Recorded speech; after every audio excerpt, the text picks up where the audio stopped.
Ça ressemble à du rétrofuturisme. Parce que ça en est. Ducati ont copié leur propre travail des années 1990. Deux phares, des touches de blanc nacré, de la Cagiva Elephant 906 SP de 95, on peut supposer qu'il ne reste plus qu'un carénage avant. Parce que quand les designers de Ducati sont arrivés jusque-là, ils ont juste... finito. C'est pas un bel arrière, c'est pas un mauvais arrière, c'est juste pas un arrière. Et le plus étrangement du monde, Ducati a mis en finition du Serflex. Une Ducati avec du Serflex. Je sais pas trop quoi en penser. Laissez-moi vérifier ma Bible. Ah oui, pardonnez-moi. En fait, c'est révolutionnaire parce que Ducati va en réservoir auxiliaire pour le compléter. Ce qui fait de Ducati le premier constructeur à commercialiser l'avant d'une moto avec l'arrière vendu séparément. Ils ont aussi inventé la tension de chaîne en une seule étape. Étape 1, rendez-vous dans un centre de service agréé Ducati. Quoi d'autre ? Ducati est pionnier dans le guidon à deux positions. Position basse pour la route, position haute pour la terre. Pivotable en se rendant dans un centre d'entretien agréé Ducati. Niveau de refroidissement, rendez-vous dans un centre d'entretien agréé Ducati. Contrôle du liquide d'embrayage, rendez-vous dans un centre d'entretien agréé Ducati. Mais le plus impressionnant, c'est le nettoyage du filtre à air. Ducati utilise des bicylindres en L. Il y a donc la place pour un filtre à air entre les cylindres, sous le réservoir d'essence. Ça a l'air d'une tannée à nettoyer après avoir roulé, j'imagine, les specs de couple, les étapes séquentielles, et pourtant, rendez-vous dans un centre d'entretien Ducati. C'est absolument génial. Si jamais je dois traverser le Sahara, il me suffit de me rappeler que l'aide est à portée de main. D'ailleurs, je me suis fait un petit pense-bête.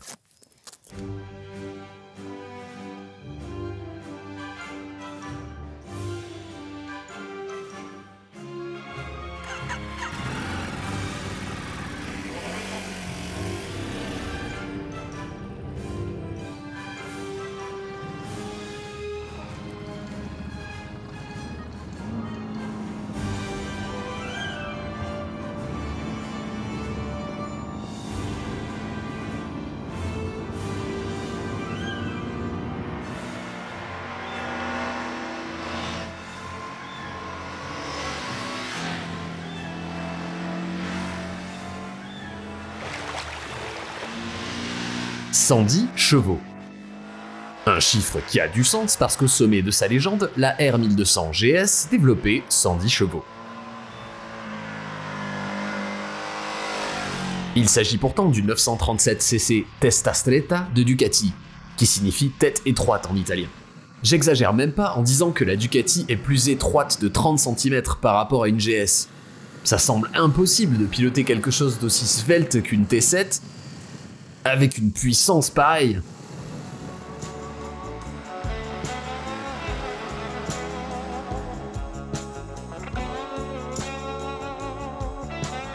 Autre petite illusion, cette roue avant de 21 pouces donne l'impression d'en avoir 17. Voyez, les pneus aventure doivent être larges pour rouler sur des troncs d'arbres. Les gros pneus sont lourds, les lourds sont lents, et c'est pourquoi tout le monde dit que les motos d'aventure ont une mauvaise tenue de route. C'est le genre de problème inné qui reste sans solution pendant 3 décennies, jusqu'à ce que Ducati construise un 21 pouces. Ducati n'accepte rien de moins que la maniabilité d'une moto de sport. Donc Ducati dépense pour une paire de roues de 14 kg. 22% en dessous de la moyenne. Ducati lâche un billet pour des Brembo M50, 700 grammes et $700 chacun. Donc si ça roule vite, que ça tourne vite et que ça s'arrête vite, bah c'est rapide. Je pense pouvoir affirmer que c'est la motocross de route la plus performante qui existe. Ça se rapproche beaucoup des sportifs qui s'ignorent, comme la Multistrada ou la V4S. Et c'est même pas rouge. La seule chose qui nuit un peu au retour d'information, c'est le guidon qui s'amuse dans son coin sans la fourche, l'accélérateur qui s'amuse sans le moteur, et la selle qui joue sans le châssis. Qui installe un rocking chair sur une Ferrari? En théorie, j'aime bien la selle divisée, parce que ça offre un emplacement idéal pour mon kit d'aventure.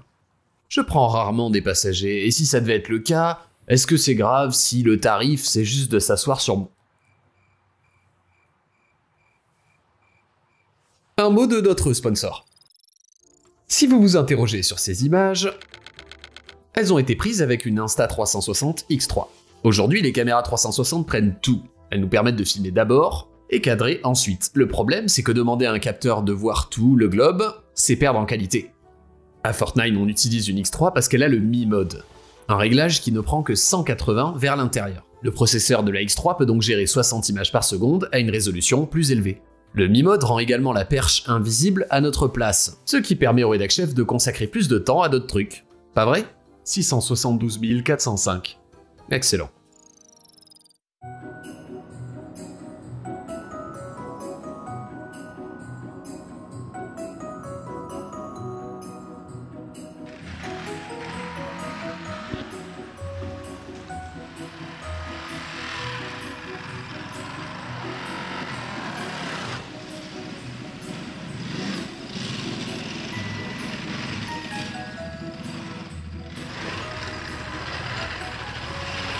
Le ressenti est 1000 fois plus léger qu'une Africa Twin. Ou une Tiger ou une F850. Je la mettrais au même niveau qu'une T7 pas trop chargée, ce qui est dingue compte tenu des 40 kg supplémentaires. Vous voyez, l'élan ça devrait être mon problème principal. Une ornière fait glisser l'avant, qui décale l'arrière de sous ma moto, et d'un coup j'ai 225 kg qui s'acharnent à tourner à gauche. Mais la Desert X étire son poids sur un empattement de 160 cm. C'est plus long que n'importe quelle moto d'aventure sur le marché. Ce qui veut dire que les déviations de l'avant ne déplacent que très peu l'arrière. Même s'il s'écarte un petit peu, le long levier se corrige plus doucement. Et quand la Desert X s'envole, elle s'envole un peu plus à niveau, parce qu'elle est plus longue. Je dirais pas que c'est la plus rapide, je suis plus rapide sur le Touareg ou la 890, mais c'est la plus facile. Sur les bosses, l'amortisseur de direction maintient sensiblement la trajectoire. Et le réservoir arrière peut être pompé. Donc si je mets un pet, je peux réparer, puis refaire le plein. Et avec ce bouchon de réservoir décollé, je parie qu'un jour on aura 3 réservoirs, 3 pompes, 3 endroits pour mettre du carburant. Et malgré les 110 chevaux, je peux descendre à 75 et avoir une puissance plus facilement domptable. Les contrôles d'émission font que la plupart des motos carburent avec une accalmie et une pointe. Mais avec une Ducati bien réglée, je suis loin de la limite. Avec juste assez de patates pour la contrôler. Et il faut arrêter d'en vouloir plus parce que personne, non, personne, ne peut contrôler 110 chevaux dans le sable. Ou la neige. La catégorie moto du Dakar est limitée à des 450, qui font 75 chevaux. Danilo Petrucci, ce gars, dit qu'il préfère la Desert X avec 75 chevaux. Parce que c'est plus facile de faire bouger l'aiguille dans les 5, 10, 15 chevaux que le terrain peut supporter, quand vous travaillez avec une meule de foin de 75 chevaux.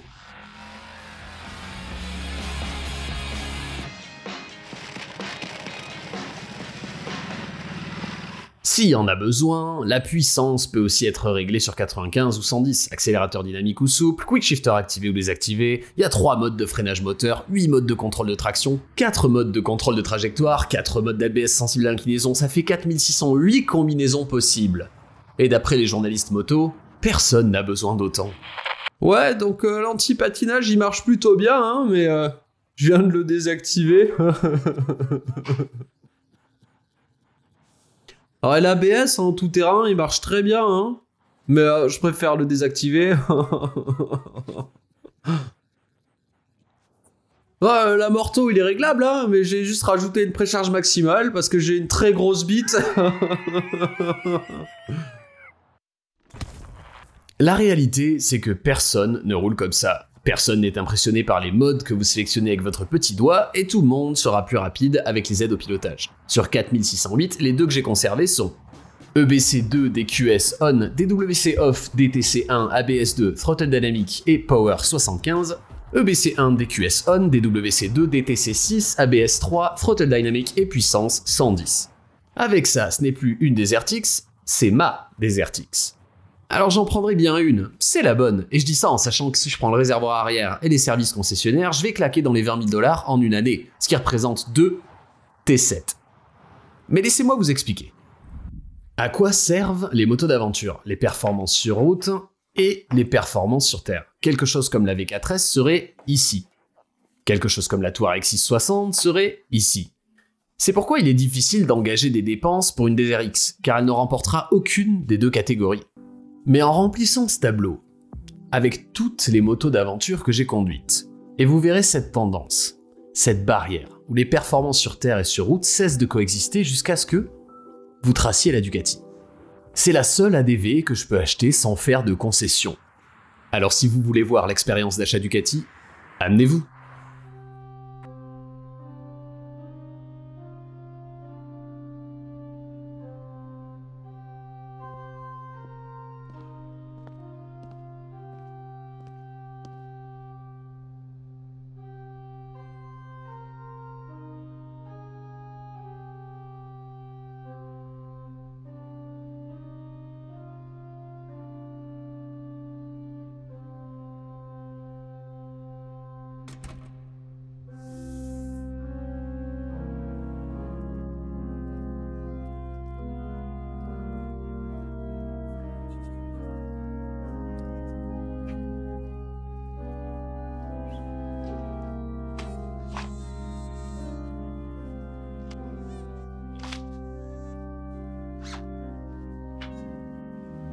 Ryan F9, croyez-vous en Ducati, créateur du ciel et de la terre?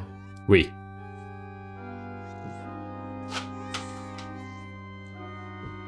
Renoncez-vous au T7 et à toute sa prudence financière? J'y renonce.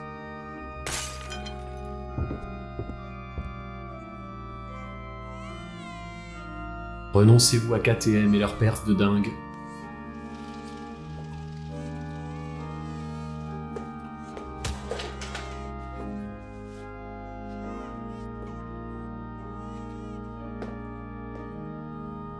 J'y renonce. Renoncez-vous à BMW et leur héritage d'aventure?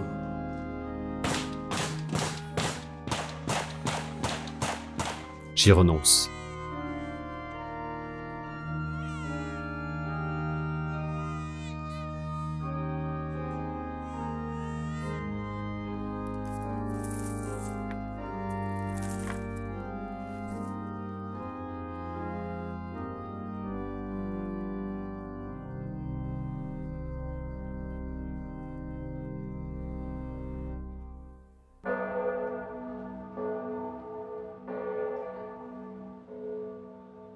Merci beaucoup d'avoir regardé cette vidéo et merci à Insta360 pour le sponsoring. Si vous leur achetez une caméra, cliquez dans le lien en description, on mettra un kit moto.